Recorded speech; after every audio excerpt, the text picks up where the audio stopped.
On behalf of Animal, just wanted to welcome you guys. Thank you for coming out, and just we have a really, really good opportunity tonight. We have the strongest powerlifter in the world in our presence, all the way from Russia. It's a very unique opportunity in an intimate setting here. You guys will all get to meet him and talk to him and stuff. I just want to tell you how we're going to run things. We're going to do a little introduction. He's going to tell you about himself. We'll do a Q&A session here with him, so you can ask him whatever you want about his training, diet, whatever you want. And then he's going to give a demonstration, the squat, the bench, and the deadlift. So we'll move from station to station. He'll demonstrate each lift. Just, if you can, just be wary. We have the camera. We're filming this for YouTube purposes, so if you guys can make sure you stay out of the way of the camera, it would be great. And when we go to the different stations, we're going to need to reset it up in front of that station. So we appreciate that. After the seminar, after he's done with the demonstration, you guys can talk to him, take pictures with him, whatever you like. We're also going to have an open training session. This is one of our official Animal Barbell Club events, so that's where everybody trains. You have a great opportunity here. You got Skiba, you got a lot of great lifters here with a lot of knowledge if you want to pick their brains and have them help you out. So please do. Also at the end, after the seminar, we have some t-shirts for you at the front. Chase will be helping to give those out. All right, guys, so really enjoy the opportunity. We want to also give special thanks to Yuri here. He's a member of the gym, and he's here. He's going to help translate because Andrey does not speak English. All right? So without Yuri, this wouldn't be possible as well. So I'm going to hand it over to Yuri and Andrey, and ask your questions, get all your knowledge, get your pictures, and let's have a great time. How you doing, guys?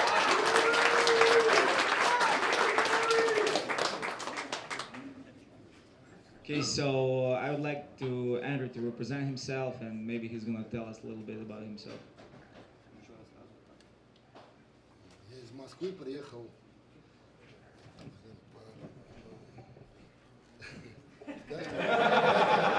Я всех приветствую. Спасибо, что пришли. Okay, so he's saying everybody hello, and he's glad to meet you guys, and he came from Moscow, Russia. Я всех очень рад видеть. He's happy to see everybody. Я из Москвы. As I said, he's from Moscow, Russia. Нахожусь в команде Animals. And he's a part of Animal team. Хочу поблагодарить команду Animals, потому что меня пригласили на турнир сюда, во Флориду. He wanted to say special thanks to Animal team because he was invited for the Florida meeting, Где мне удалось достойно выступить и не подвести свою команду. where he beat the records, and he's grateful for the Animal for that chance. Вот, теперь я здесь и готов ответить на любой вопрос, если у кого-то есть желание задать мне. So now he's here and he's ready to ask you questions, guys, to answer these questions. And who's first? Should I pass the mic? Yeah. I would like to know, like, what, when he started training at his youngest years, like, how did they build the foundation? What kind of training did he go through? Did he have a coach, or did he learn on his own? And what kind of, like, program, how did they start his training at a young age? Okay. Спрашивает, когда ты начала заниматься, как ты начала заниматься, был ли у тебя тренер, как ты типа свою базу заложил? Говорит, начал я заниматься совершенно случайно, я лазил по крышам, и однажды я увидел огромные блины, и попробовал поднять этот блин и качать бицепс. So there was a story that he was like jumping on the roofs, and he saw some plates, and he was trying to lift up the plate, and he was trying to like work on his biceps with this plate, but Ты не смог, да? Ты не смог поднять это? Нет, смог. so he did a couple of reps, and that's how he started. Потом That's я, the story. потом я взял еще один блин и перетащил их на свою крышу и сделал самодельную штангу. So then he took the other plate and he carried them to his rooftop, and then he just made the bar and he started lifting. Штанга была похожа типа вот этой вот для... Like the bamboo bar. Да, типа, ну вот... Бамбуковый типа штанга, Не, да? не бамбуковая, она тоже дрожала, как вот эта. So he said that his barbell, his first barbell, which he made, was just shaking like bamboo bar because it was handmade. Потому что блины были не настоящие, Because the plates were not real, it was just а с большими дырками. with the big holes. Were they Plates hookers? and big holes. С большими дырками, и я их завязал веревками. И когда я начинал жать, она вот так вот у меня... So when he was like doing bench press, the bar was shaking like it was bamboo bar. This is the story.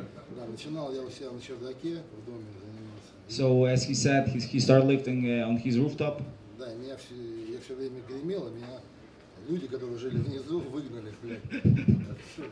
So he was dropping the weights down, and people who live under the roof, they start like yelling at him, and that's why. Если я не знал, что делать, но мне выделили подвал, где было вот так вот по колено грязи, и мы за неделю, ну, как бы его вычистили. So they gave him a basement, and the basement was like full of different stuff, like to this level, and then he, with his boys and friends, he cleaned up the place and he started lifting in the basement.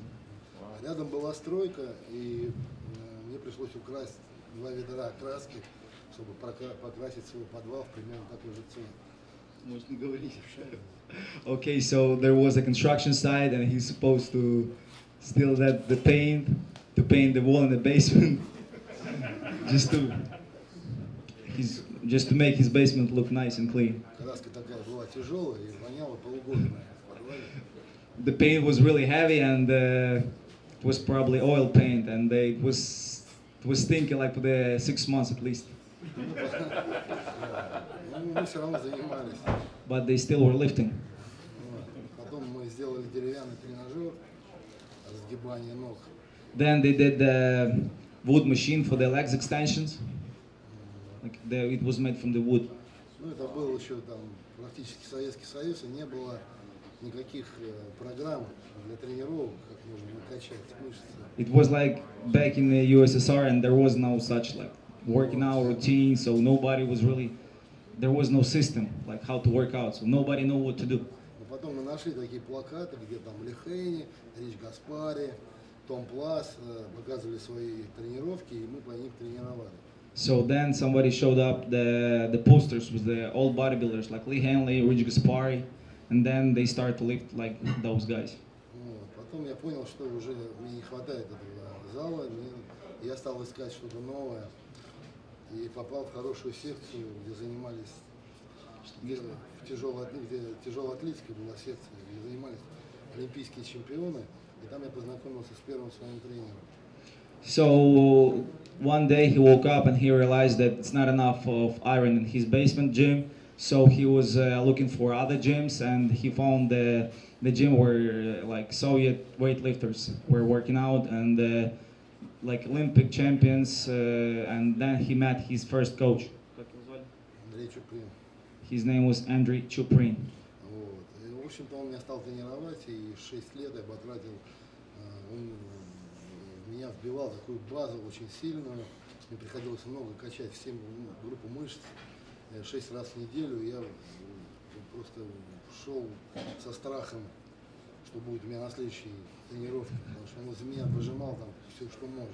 So his first coach built the foundation. He was working out like crazy 6 days a week, a lot of volume, and he was building up the base.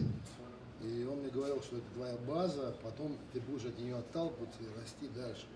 So the coach said, before you're gonna lift really heavy weights, you should build a base. With that base, you're gonna lift more and more and more. Вот. И сейчас я понимаю, что он был прав. Сколько, можно сказать, 20 лет спустя?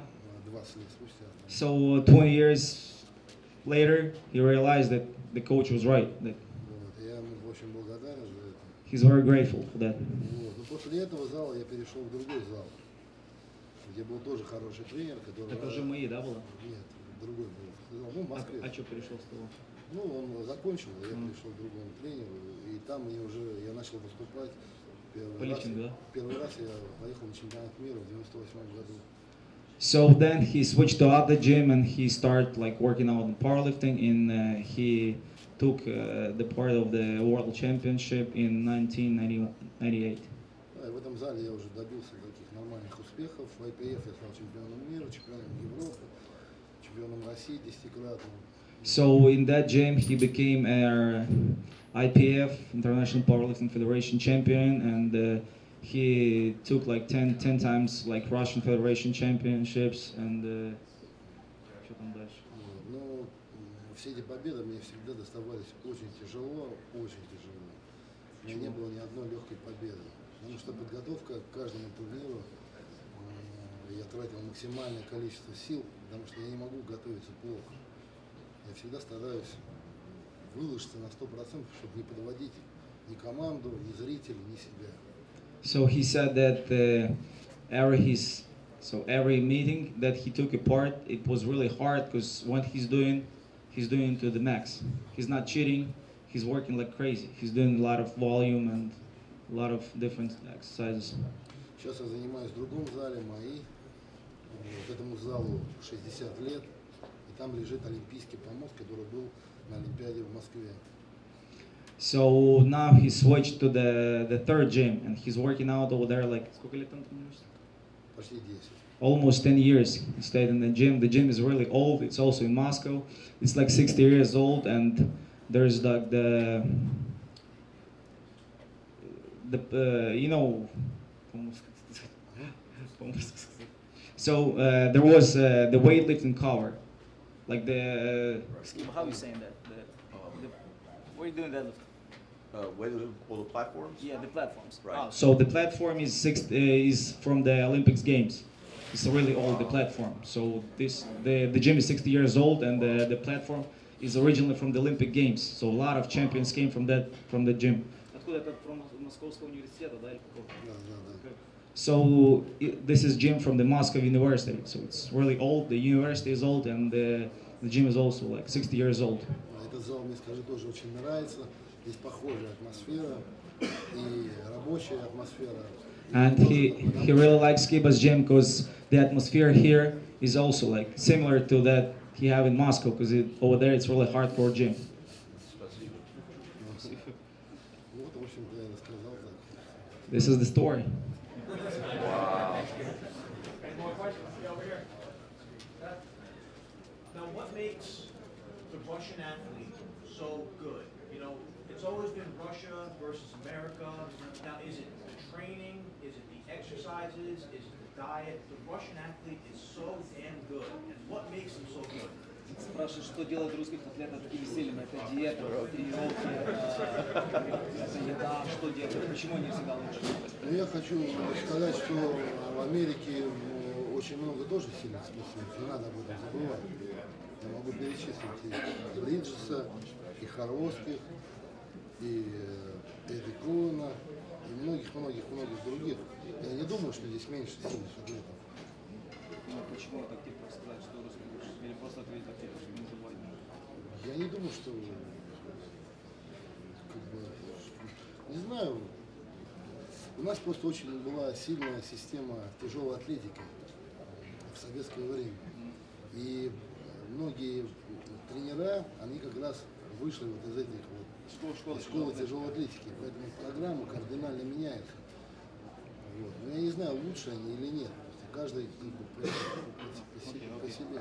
He said you don't have to forget that in States you have also like world-class athletes like Littlebridge, Ed Cohen, Joe Inzer. So he can't say that Russian athletes are the best, if we can compare Russians to Americans. But he thinks that maybe in Russia they have nice powerlifters, because basically the powerlifting, it's, as we spoke before, it came up from the weightlifting, right? And in Russia, they have, in Soviet Union, they have really nice school. And those coaches, they like just now performing the powerlifting. So it's, everything came from the weightlifting. That's why it's so. So he's saying that he don't think that's like really big difference between athletes.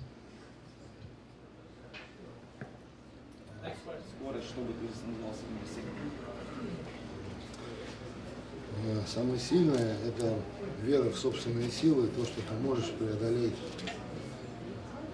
Не всегда, ну, то, что ты можешь преодолеть, то, что ты задумал. He said that the main part is just to believe that you can achieve the next goals. This is the most moving part.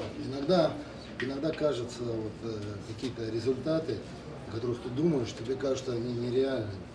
Но проходит время, и каким-то образом они начинают реализовываться. Sometimes when you like talking about some pounds or numbers or weight on the bar, you're thinking it's impossible, it's unreal, but it's unreachable. But the time goes by and you're just achieving your goals. If you're thinking about it, if you really focus on that goals, you gotta do it. Самое главное, знать, какая у тебя цель и чего ты хочешь достичь. И держать это в фокусе и идти вот к этому. You have to know your target, and you have to go just straight up to the target. You have to be really focused to achieve some goals. he's lifting for 20 years. Примерно так. Yeah, I read online that you'll run anywhere from 5 to 10 kilometers a week. I'm just wondering if you like taper that down before meet, or is that only in the off season? I'm curious about that. Продавец спрашивает, типа, то, что ты Да, спрашиваешь, да, бегаешь, да, то есть да. как ты перед стартом бросаешь, или как ты бегаешь, расскажи. Когда у меня межсезонье, я не готовлюсь никуда. Летом, то есть, получается? Я бегаю по 6 километров, по 6, может быть, по 8 где-то. Когда? В воскресенье. И я вот бегаю в воскресенье и в четверг перед приседом и перед тягой.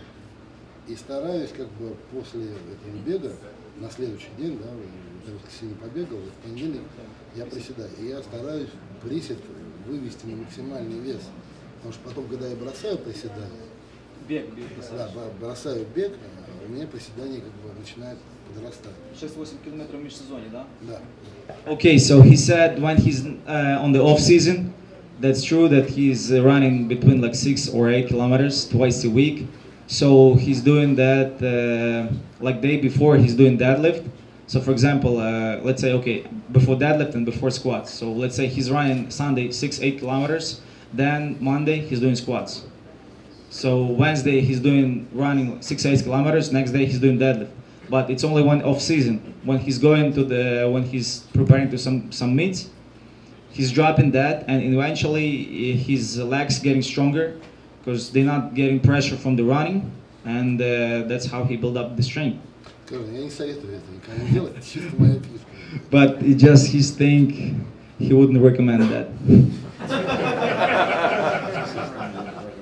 Can you tell us about his training now, his program, what he does? Про систему. Ну, типа, У меня система самая обычная. Он просто систему тренируешь. да. У меня система самая обычная, я не делаю никаких подсобок, кроме пресса. И... Раз в неделю ты сделаешь, да? Нет, два-три раза. После тяги, после приседа? Ну да, ну просто 2-3 раза. И у меня система самая обычная, она поставлена на объемность. То есть у меня один рабочий подход, и вначале, значит, у меня делится на 3 этапа система. Первый, это я набираю объем, это 5 упражнений, 5 повторений, 6. Да, и дальше это силовая подготовка. 2 месяца целый, да? Да, это у меня уход с больших повторений на 3, на 2, на 1 повторение, но веса сильно вырастают вверх. И третий этап – это чисто восстановление соревнований. Вот. Да, ничего сложного у меня нет. So as we spoke the whole day before, Andrew said that his system is really like simple. He like it, keep it simple. So what he's doing. So for example, 3 months before the meets, he's building the volume. So let's say he's doing squats, 5 reps. 5 reps is the max what he squat. And then the second month he's doing the strength training, and he's doing like a lot of volume, and each week he's getting the more sets. Let's say he's starting with the 7 sets, then he building up like 8 sets, and he's doing only 1 working set. And what else?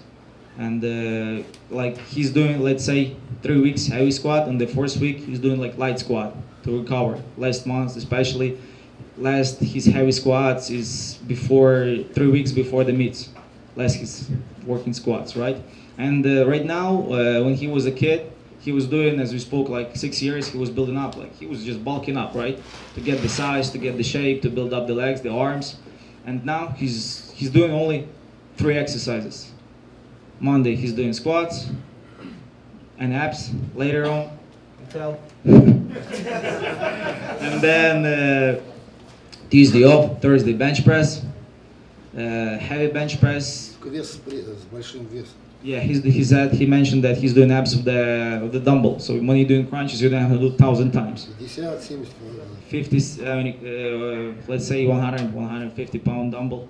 He's doing the crunches. Yeah. And then Monday squat, Tuesday off, Thursday bench press, only bench press, Thursday off, and Friday he's doing deadlift, only deadlift. Делаешь тяги с плинта, с такого всего? Да, спринта с одной резинки. So he's doing deadlift from the, let's say from the blocks, but it's a really small piece of rubber. And Saturday he's doing bench press and slingshot or like board press. And that's pretty much his system. Now, Yuri, what he was telling us earlier is that he does no accessory work, Yeah. which is crazy to us. Yeah, no additional work. So basically he's doing, I asked, why are you doing only squats? No good mornings, no hamstrings, no nothing. He said that like on his weights, everything is really pumped out, so you don't have to work on it. But he does accessory work when it's off. When it's off season, right, in summer, when he's not ready. От себя чего-то говорит. Не-не, ну говорит, типа, что ты подсобки не делаешь. Нет. Да. So, Когда только на... не Только когда тренируешься. отдыхает. yeah, when he's resting, when like off season, he's doing some additional like work. So it's Last time you left? Say what? How many weeks out That's a from good me question. can you take his last time you squat? 3 weeks. На сколько, ну, я им сказал, поебали что-то. 3 недели, типа, ты делаешь приседания. Типа, нет, типа, самые тяжелые приседания. 2 недели за 3 недели. Да. Жим за сколько? Жим за неделю. А тяга? За 3 недели. So his last heavy squat is 3 weeks before the meets, and the bench press 1 week before, and the deadlift also 3 weeks before the heaviest deadlift. Does he ever curl the squat rack? Когда качал когда-нибудь бицепс в силовой, типа, в стойке на приседания? Not guilty. Not guilty. Не виноват, говорю. Actually, he told me he doesn't train biceps at all. No. So maybe he could explain why he doesn't train. Почему ты тренируешь бицепс? Потому что при тяге вырастет вероятность того, что он оторвется.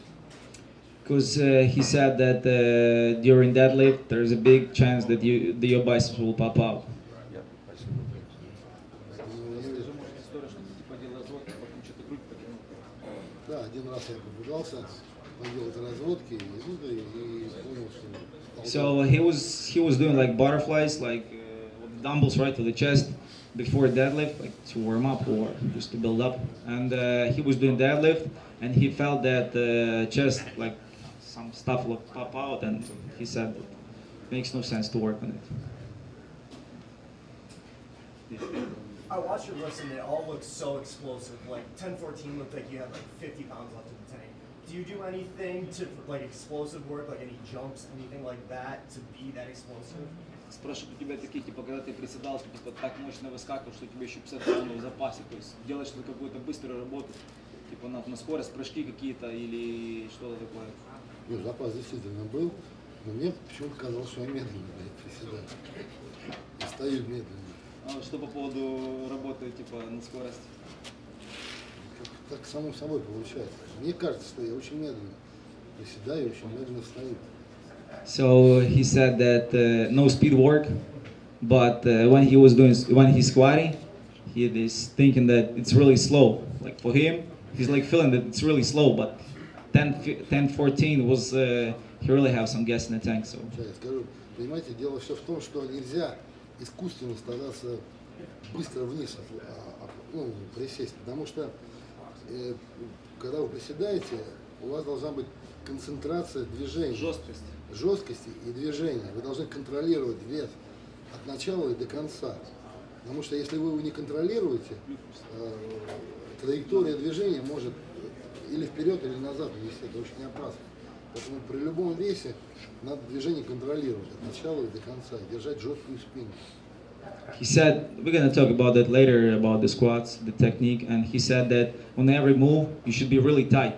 You can't just relax on the bottom, like just drop it, because otherwise the bar will go from the it's gonna just bend your back, and you're gonna just drop out the bar, yeah, and or you're gonna drop the bar from behind. So you should be really tight on every move.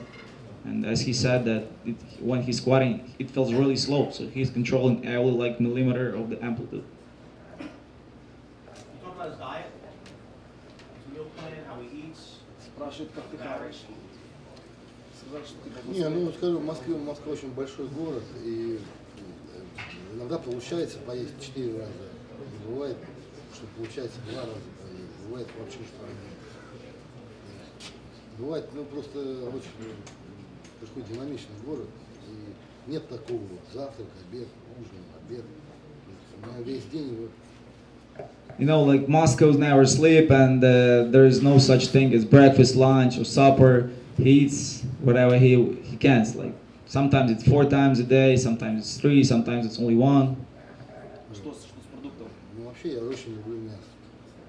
He likes to eat meat a lot.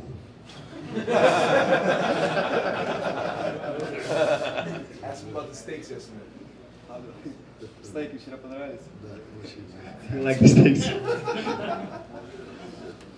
Что, какие продукты, типа, то есть Макдональдс ешь такое?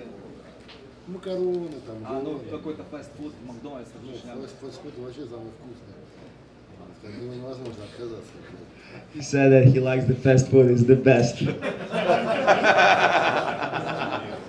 But he eats a lot of like pasta, eggs in the morning. Овсянки, Не, овсянка. гречка, рис, Вафли какие-нибудь, знаешь, макароны, картошка. да, картошка очень много. Some potatoes with the meat. Вообще очень важно с утра хорошо поесть. He said that the main meal of the day is in the morning. Вот. И вообще не надо забывать про еду, когда вы тяжело тренируете. Есть обязательно надо хорошо, иначе организм будет сам себя сжирать. А сколько часов тренировки ты делаешь? Ну, да, 2,5. He said when you're working out really hard on the weights, you don't have to forget that you have to eat really a lot. Because if you're not getting a lot of calories, if you're not getting a lot of like protein and carbs, the body will go and just eat itself. And Спросить может по поводу типа какие-то там диеты, слушай. Диет никаких нет. so no special diets. That's why he's super heavy. Очень помогает. He by feel, he doesn't count calories or anything like that. He just eats how he feels in that particular day. Калории, считаешь калории? Ну, где-то 7 тысяч.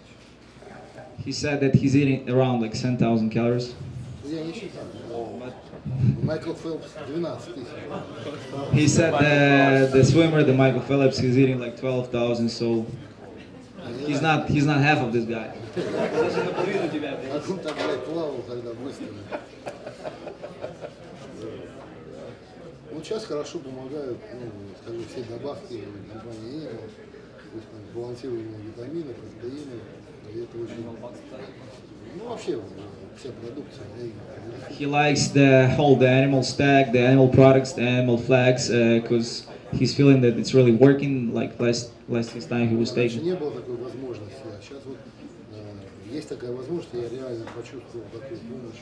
He never had the chance to try animal product, but before last competitions he took it, and he's feeling like he's getting really strong.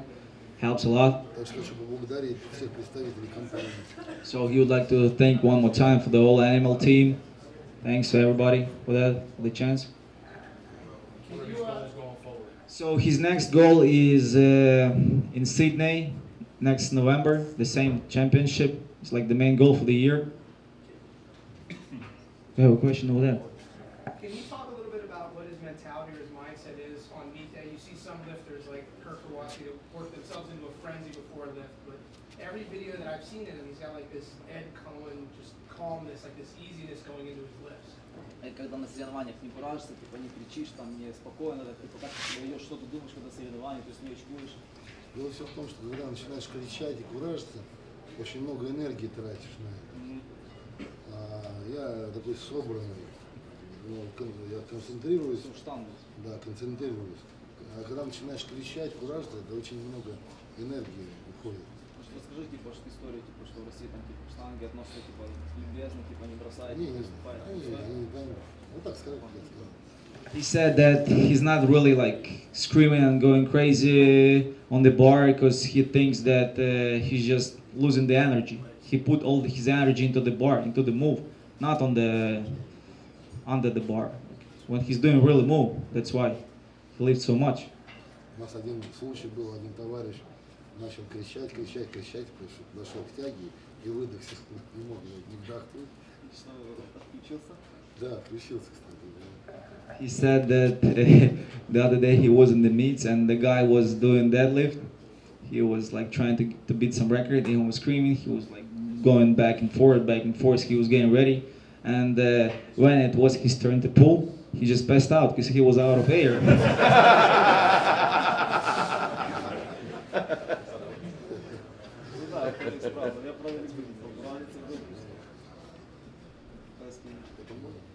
Gary, ask him what his job is, his regular job.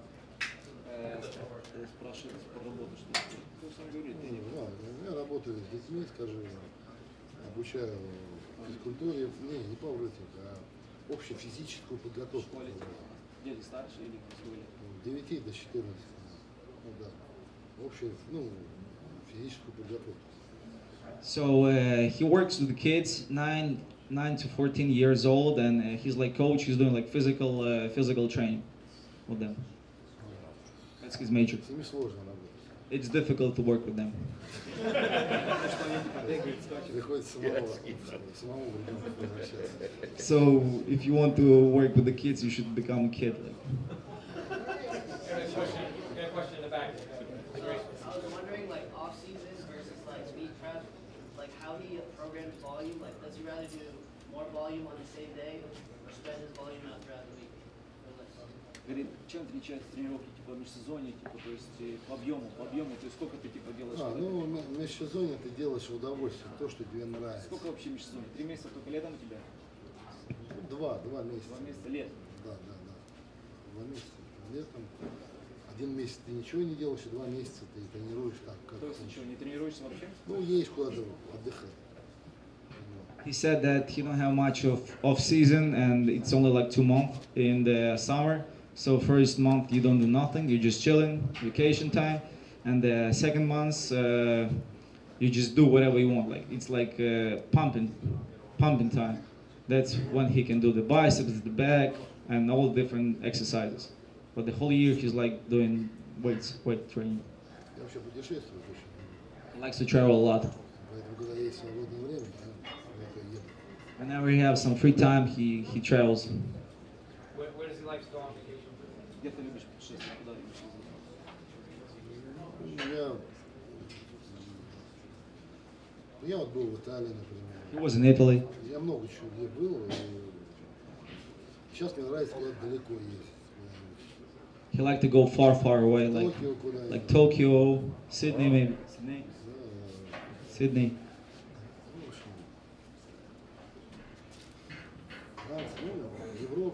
In Europe maybe. Ну, в США, конечно, здесь очень здорово. And he likes in the United States very much. Especially the steaks. Likes New Jersey? Нравится тебе Нью-Джерси? Или где ты вот в Флориде, Нью-Джерси, где ты? Да, мне в Нью-Йорке очень нравится. Очень необычный город, очень хороший, потрясающий. Там можно ходить, фотографировать. He likes New Jersey, but he likes New York better because it's really like different city than like every piece of New York is like piece of art. You can take the pictures on every street. It's like amazing. Вот, надеюсь завтра поехать в Филадельфию, пробежаться по этим ступенькам, где Рокки бегал. He just can't wait to go to Philly and just to walk on those steps where Rocky Balboa. He liked that movie very much. He said that he saw it probably 1,000 times. Мне всегда хотелось тоже пробежаться по этой ступеньке. He always wanted to walk on those stairs. Maybe he's gonna run. He also likes heavy metal, we understand. Can you tell us like his favorite band? Heavy metal любишь? Я вообще люблю вот эту рок-музыку все. Скажи, я был на почти всех концертах. И вот сейчас купил 2 билета на Black Sabbath и Aerosmith. So he said that he likes rock music very much, and he was almost on all concert. And right now he's holding like 2 tickets to Black Sabbath and Aerosmith. Был на Guns N' Roses. He was in Guns N' Roses concert. Iron Maiden.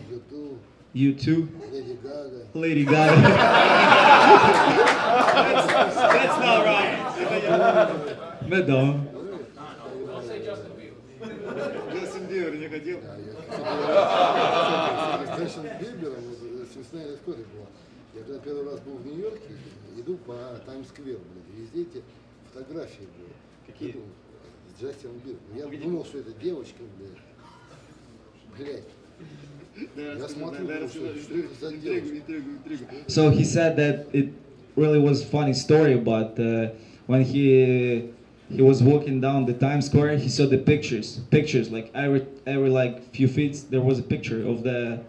Я сейчас смотрю, куда подхожу, там какой-то иммигрант торгует этими фотографиями, он говорит, что это за девушка?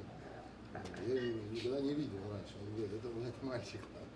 So there was like a picture of that girl, you know, like on every feed basically there was a picture of the posters of that girl, and then the street seller, he was selling the pictures of that girl. He came up and he said like, who's this girl? I never saw her before. He said, it's not a girl, it's Justin Bieber.